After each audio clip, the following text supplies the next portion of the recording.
एक बार फिर से आपको इनोवेशन हब में खुशामदीद कहेंगे। The first ever reality show by the government of Pakistan, और इसमें हमारी कोशिश है कि हम पाकिस्तान को आगे लेकर बढ़ें। अभी बुलाते हैं अगले कंटेस्टेंट।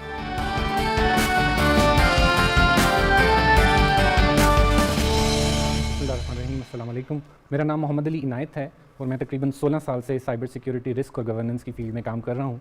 इस अरसे में मैंने बहुत सारी ग्लोबल कंपनीज़ जिसमें प्राइसवाटरहाउसकूपर्स भी शामिल है और पाकिस्तान से बाहर भी कंपनीज़ में मैं काम कर चुका हूँ। मेरा जो आइडिया है उसका जो एसेंस है वो ये है कि जब भी दो कंपनीज़ आपस में काम करती हैं तो उनके लिए दो बड़े इंपॉर्टेंट सवाल होते हैं कि why should they trust each other and how to make sure that they are not bringing risk either positive और negative to each others business. And if I extend this idea तो मैं ये कहूँगा कि हम सबको पता है कि आईटी और टेक्नोलॉजी और क्लाउड टेक्नोलॉजीज़ ने किस तरह से तमाम सर्विसेज को इफ़ेक्ट किया है, चाहे वो गवर्नमेंट हो या प्राइवेट सेक्टर हो। और उस सारी चीज़ की वजह से जो साइबर सिक्योरिटी और डेटा प्राइवेसी का रिस्क है वो हम सबको बड़ा क्लियरली पता है, चाहे वो प्राइवेट सेक्टर हो या पब्लिक सेक्टर हो। क्योंकि मैं इस फील्ड में 16 साल से काम कर रहा हूँ और इन सारी चीज़ों को स्पेशली पाकिस्तान में और पाकिस्तान से बाहर दोनों तरह कंपेयर करके देख रहा हूँ, तो मैं ये समझता हूँ कि एक ऐसे सोल्यूशन की ज़रूरत है जो कंपनीज़ को दिया जाए जिसके थ्रू वो अपनी साइबर सिक्योरिटी गवर्नेंस को बेहतर कर सके। अब क्योंकि इसके साथ ही एक एसोसिएटेड कॉन्सेप्ट रिस्क का भी है, तो मैं यहाँ ये भी बताना चाहूँगा कि इसका मतलब ये हरगिज़ नहीं है कि इस सोल्यूशन के आने के बाद आपका साइबर सिक्योरिटी का रिस्क या डेटा प्राइवेसी का एक्सपोजर बिल्कुल ख़त्म हो जाएगा। ये प्रोडक्ट जो है उसको रिड्यूस करेगी। और किस तरह से करेगी कि जिस तरह पाकिस्तान के अंदर भी और इंटरनेशनली भी बहुत सारे साइबर सिक्योरिटी के रेगुलेशंस और बेस्ट प्रैक्टिसेस हैं जिनको फॉलो करके कंपनीज़ जो हैं अपने सिक्योरिटी कंट्रोल्स को और साइबर सिक्योरिटी पोस्चर को बेहतर करती हैं, गवर्नमेंट ऑर्गेनाइजेशंस भी और प्राइवेट ऑर्गेनाइजेशंस भी। ये जो मेरा सोल्यूशन है जिसको मैंने टाइटल किया है कंप्लायंस मशीन, ये ऑलरेडी प्रोटोटाइप्ड है और यूएस के 3 कस्टमर्स के पास ये हम लोग रन भी कर रहे हैं। क्योंकि 2011 में जब मैंने प्राइसवाटरहाउसकूपर्स से खुद से रिज़ाइन किया और अपनी कंपनी कन्वर्ज बनाई, तो उसके बाद से ये प्रोडक्ट मेरे जहन में थी, लेकिन मुझे ये मौका 2022 में मिला कि मैं इसको लॉन्च कर सकूं मार्केट के अंदर। तो उन 3 कस्टमर्स ये साइबर सिक्योरिटी का प्रोडक्ट यूज़ कर रहे हैं और वो 3 कस्टमर यूएस के वो हैं जो डायरेक्टली यूएस DoD और फेडरल एजेंसीज़ के साथ काम कर रहे हैं, वो उनके कॉन्ट्रैक्टर्स हैं। So it's a proud movement not only for me but as a Pakistani I take this as a pride कि I am serving such customer base. और ऑब्वियसली कंसल्टिंग में we have a lot of other customer base as well. So this is the product is compliance machine. It's a SaaS-based solution to improve the cybersecurity governance and hygiene and give you a good overview of how your organization, whether in public sector or private sector, is doing with respect to cybersecurity governance. तो अली, आपका ये user acquisition की क्या methodology है, क्या plan है? जी, तो मैंने जैसे बताया कि 3 जो हमारे कस्टमर थे, जो हमारे कंसल्टिंग के कस्टमर्स थे, उनको हमने ऑन बोर्ड किया एज ए टेस्ट ट्रायल कि ये देखा जाए कि क्योंकि प्रोडक्ट मेरे जहन में या मेरी टीम के जहन में है तो will it be validated in the market. So those 3 customers have validated that. लेकिन as far as the acquisition plan is concern for Pakistan specially, it is very clear because software export board जो है वो पिछले 15 सालों से, जब से मैं इस फील्ड में हूँ, they are running a program which is called industry support program for CMMI, ISO 27001 and then there are a list of standards which is basically cyber security standards. And there has been a lot of funding going from software export board which have definitely helped the companies. But because I'm an insider as well, I'm a practitioner and a consultant, so I talk to all these companies. जो उनको challenge आ रहा है वो ये है कि they are just left with a hefty documentation set and the excitement actually falls down right after the audit ends. So ये जो product है that needs to be there so that that excitement and especially the governance part lives on. User acquisition का plan simple ये है कि my plan is to roll out either through software export board because they have already have the funding, they have the success story.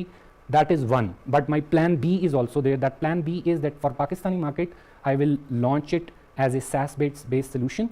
And my preference, as I already told you, is through a support of any government body. But if that is not possible, I already have around 75 companies who are certified in certain standards, and then they are actually looking for a product which can support in their governance journey. So those 75 companies, because they know me already and I know them, the relevant people, I have talked with them and they are ready. Obviously not to the detail of what the cost will be, but as far as the user acquisition part is concerned, it's there. दुनिया के अंदर जैसे compliance किस तरह का check करने के लिए कौन से ऐसे ऑल्टरनेट है जो आपको लगता है कि ग्लोबली कोई कंपेटिटर है आपका, और अगर वो है तो अगर उस कंपनी की क्या वैल्यू है एट दिस पॉइंट टाइम, अगर इस बारे में आपको अंदाजा हो तो बताएं। जी, बहुत सारी कंपनीज़ हैं, जैसे मैं नाम लूँ सर्विस नाउ एक ग्रुप है, उनका एक GRC प्रोडक्ट है जो एमिरेट्स एयरलाइन भी यूज़ करता है। उसका GRC का प्रोडक्ट का जो इस वक्त रेवेन्यू है दैट इज़ अराउंड $3.5 बिलियन जो लास्ट टाइम उन्होंने रिपोर्ट किया है। So this market is pretty huge. The other competitor is from India and the company name is Metric Stream. Fortunately, I was working at Emirates Airline at that time when they were acquiring that, so I had the opportunity to evaluate all of them as a buyer. So I know that the market is very huge and Murtaza, to be honest, जो competition है इस market में वो बहुत tough है और अगर मैं अपने आप को इसके अंदर रेट करूं तो मैं ये कहूँगा कि हमारी ये प्रोडक्ट पाकिस्तान से पहली प्रोडक्ट होगी जो इस डोमेन को पर्टिकुलरली डील कर रही है. So we are starters. मैं ये नहीं कह रहा कि हम लोग किसी पोजीशन पे पहुंच गए हैं. येस, जो स्ट्रेंथ है मेरे पास वो ये है कि मेरे पास कंपनी का 16 साल का बैकग्राउंड है और उसकी क्लाइंटल है. उस सपोर्ट के साथ इसको हम अगर लॉन्च करेंगे पाकिस्तान से शुरू करके, ये इंपॉर्टेंट है क्योंकि पाकिस्तान मेरे लिए बहुत इंपॉर्टेंट मार्केट है, because this is the market from where actually I started my career. आपने जो बाकी दोनों कंपनी बताई वो $5 बिलियन वैल्यूएशन ऊपर है. आप $100 मिलियन कंपनी बना सकते हैं इस पर? बिल्कुल बिल्कुल बना सकते हैं. और उसमें सबसे इंपॉर्टेंट चीज़ ये है कि मेरी जो निश है, मैं जो इसमें गैप देख रहा हूँ क्योंकि मैं इस इंडस्ट्री में काम कर रहा हूँ, वो ये है कि ये कंपनीज क्योंकि बहुत बड़ी हो गई हैं तो इनके पास जब छोटे स्टार्टअप्स जिनके पास पैसा होता है, and you know that better than any one of us, उनके पास पैसा होता है but they don't treat them. मैंने अपने कानों से बात सुनी हुई है सर्विस नाउ के सेल्स रिप्रेजेंटेटिव जो दुबई में बैठा है, जी we don't deal with less than $1 million or $2 million project because you are too small, but they are not small for me, right? Especially when I'm dealing with the user acquisition, your original question. So मेरा जो niche है या जो focus है वो उन startups के पास है जिनकी जेबों में पैसे हैं और वो पाकिस्तान में भी हैं, पाकिस्तान से बाहर भी हैं, एंड ये उनका मसला है स्टार्टअप्स का स्पेशली, क्योंकि स्टार्टअप्स के अंदर 3-4 यंग लोग होते हैं who are majorly techies who know their development and software and engineering part. देखिए पाकिस्तान की एक बड़ी एडवांटेज कंपेयर टू इंडिया भी ह्यूमन रिसोर्स कॉस्ट है. हमारी जो डिवैल्यूएशन हुई उसका हमें नुकसान भी हुआ, लेकिन उसकी upside export point of view से ये है कि हमारी कॉस्ट जो है वो बहुत दुनिया के मुकाबले में ह्यूमन रिसोर्स की कम है. और अब कुछ ना कुछ हमने जो जैसे national centre for cyber security 2018 में बनाया, वो उस वक्त तक जब हमने बनाया था तो इधर किसी को पता नहीं था साइबर सिक्योरिटी क्या होती है, बट एक छोटा सा इकोसिस्टम अब बनना शुरू हुआ है. उसके अंदर से लोग निकल रहे हैं, कोई प्रोफेशनल्स निकल रहे हैं और एक नेटवर्क और एक इंफ्रास्ट्रक्चर बनना शुरू हुआ है. टू ऐड टू दैट आपने वो जो नेशनल साइबर सिक्योरिटी का भी आई हर्ड ओवर लिंक्डइन, वो भी आपने अनाउंस किया है. दैट इज तो लिहाजा I think you should have that great advantage of very competitive cost of our human resource. और आईटी प्रोफेशनल्स हैं और अब साइबर सिक्योरिटी का डोमेन आहिस्ता आहिस्ता ग्रो कर रहा है. तो आई थिंक अब हमारा असल में फोकस ही एक्सपोर्ट है. देखिए पाकिस्तान को अगर आगे बढ़ना है तो मैं बार बार कहता हूँ चैलेंज ये है कि आज $30 बिलियन की अगर एक्सपोर्ट है तो $100 बिलियन पे हमने 8 सालों में जाना है या 15 सालों में जाना है. अगर 8 सालों में गए तो टेक ऑफ कर गए, 15 साल लगा लिए तो डूब गए. So there is no third way. So it's either swim or it's sink. और swim का एक ही तरीका है कि we have to just take off our exports. यहाँ पर पाकिस्तान में जितने भी आईटी सर्विस प्रोवाइडर्स हैं, कोई भी सर्विस वो देते हैं, जब यूएस में वो बैठा हुआ कोई कस्टमर एक्वायर करने की कोशिश करते हैं या यूरोपियन यूनियन के किसी रीजन में, तो उनसे सबसे पहला सवाल ये किया जाता है कि भाई ये बताओ कि तुम्हारा साइबर सिक्योरिटी और डेटा प्राइवेसी का पोस्चर क्या है. ये पहला सवाल नहीं तो दूसरा तो लाजमी होता है. तो नहीं वो तो देखे ना, इसलिए कि जैसे आपने शुरू में कहा कि आप अगर सिक्योर नहीं है, जिससे आप हैंड शेक करेंगे उसे भी करप्ट कर देंगे जी.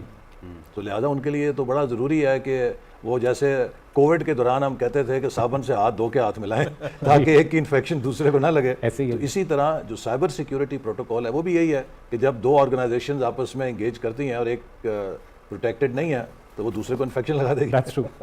So we are working on examination reforms and we are an ISO 27001 certified company. Plus besides that, as we work with public sector, तो उसमें हमारा data security का और वो काफ़ी major concern होता है data sharing के basis पे भी. So what will be your business model in case of Pakistan?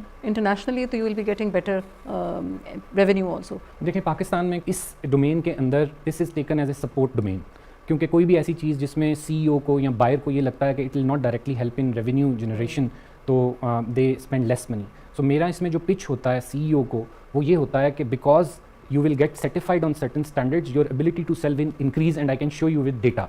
So as far as the cost part of that is concerned, मेरी कोशिश ये है, मैंने जैसे पहले बताया कि इसको सब्सिडाइज रखा जाए, क्योंकि अभी तक सॉफ्टवेयर एक्सपोर्ट बोर्ड वाले बेचारे 80% देते हैं तो लोग ISO 27001 भी करते हैं, और 20% दे के भी वो जो है वो अपनी तरफ से कहते हैं कि हमने बहुत ज़्यादा कंट्रीब्यूशन कर दिया, हालांकि it's very less money compare to the total investment. So my approach towards selling this to Pakistani business is the current problems they are facing. बहुत सारे ऐसे कॉन्ट्रैक्ट्स को मैं पर्सनली जानता हूँ, which I will not disclose here, जो कि data privacy breach की वजह से ख़त्म हो गए, टर्मिनेट हो गए right away. So that is my selling point. और उसकी कॉस्ट को मुझे उसको लो कॉस्ट नहीं करना. उसकी सिंपल सी रीज़न ये है कि आई कैन शो देम कि आपकी जो टर्मिनेशन कॉस्ट की वैल्यू है वो आपकी इस लाइसेंस कॉस्ट से बहुत कम है. आपका जो सोल्यूशन है कि what is it then delivering, one it gives company a cyber security audit. जी ठीक है, in one way. Yes. One. Two, it will recommend solutions. It will actually highlight your risks which can lead to selection of security solutions. So you stop there. So the third and most important part is that it gives kind of a reporting facility for anybody to see that what is your current security posture as of today.